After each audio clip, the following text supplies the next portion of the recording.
How's it going? Door? Are you hearing I'm sure you things locked the or door. seeing things that aren't there? No.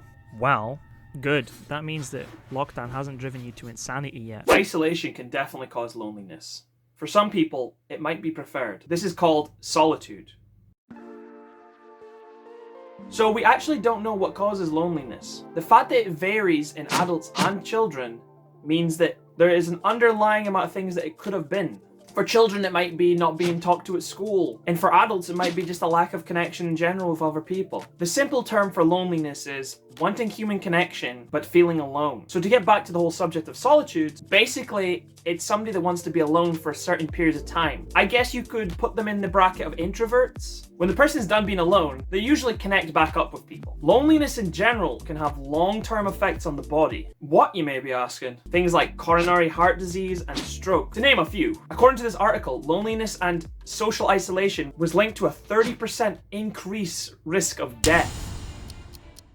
So you might have already guessed, but isolation will definitely screw with the perception of time. An experiment done by a German biologist by the name of Jürgen Aschoff. He had up to 42 subjects living up to 7 days to a month in complete isolation. The catch was that 3 people in the test were subjected to varying levels of light. As far as they were aware, it could have been day or it could have been night at the same time. Who knows? They essentially developed their own circadian rhythms. They asked each subject to signal when 1 hour had passed. He also gave an additional 30 people timekeeping exercises of 10 seconds to 120 seconds. If you want more information on this specific test, links will be down in the description, as always.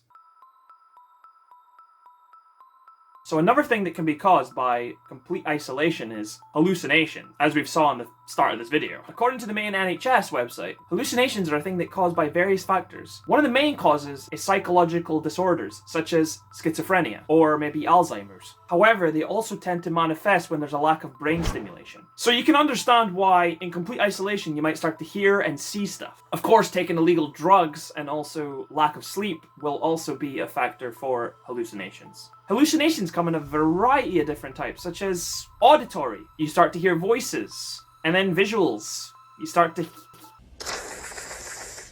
see things that aren't actually there. You know, like the little dancing frog down there on the floor. So you've learned what it's like when you become isolated, but let's take it to the next extreme, with this case of 2 children that became almost like animals. This is the story of the 2 girls called Kamala and Amala. In October 1920, a man by the name of Reverend Singh came across 2 creatures that happened to look like humans, with a mother and cubs, in a wolf's den. When they captured the creatures, they found that not only were they not wolves, but they were actually human. The only difference was that they walked on all 4s, they had a fondness for raw meat, they had their tongue sticking out, and they panted like a dog. They also didn't like to sleep at traditional times, and they howled at the moon. Unfortunately, a year later, Amala, the younger one, died because of an illness. However, Mrs. Singh managed to tame the eldest, Kamala, eventually. Mrs. Singh gained her trust enough so she would learn normal things, like a normal girl. After just 5 years, a bishop by the name of Herbert Pakenham Walsh had this to say. When I saw Kamala, she could speak, quite clearly and distinctly. About 30 words. When told to say what a certain object was, she would name it. But she never used her words in a spontaneous way. I saw her again 2 years later, and she had learned a good many more words. Once again, if you want a link to this, it will also be down in the description below. Boredom is an all-familiar feeling that every single person in their life will feel at one point and multiple times. To bore is to make a hole in something with a tool or by digging. It's a lack of brain stimulus. Again, pretty fucking boring. The thing that's really interesting about boredom is that people would rather choose pain than have to be bored. This test backs up the fact. A study was made where a professor had a group of subjects all sit in a room alone for 15 minutes. The only thing they had in the room was an electric buzzer. That's it. The idea was to find out that if being alone with your thoughts was enough to make people so bored that they'd rather choose pain over boredom. The results showed that 18 out of the 42 people that were selected choose to give themselves a shot. What you're thinking, chose to give themselves a shock.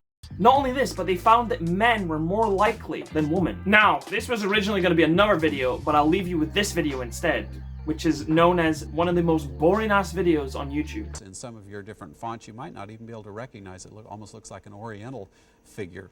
So use those rules when using a cursive. It's a Microsoft Word tutorial. It's 1 hour and 47 minutes long, and it even goes into depth of people deleting things. That's right, deleting things.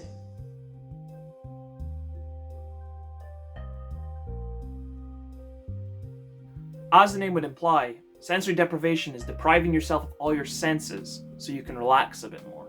A flotation tank is specifically designed with this in mind.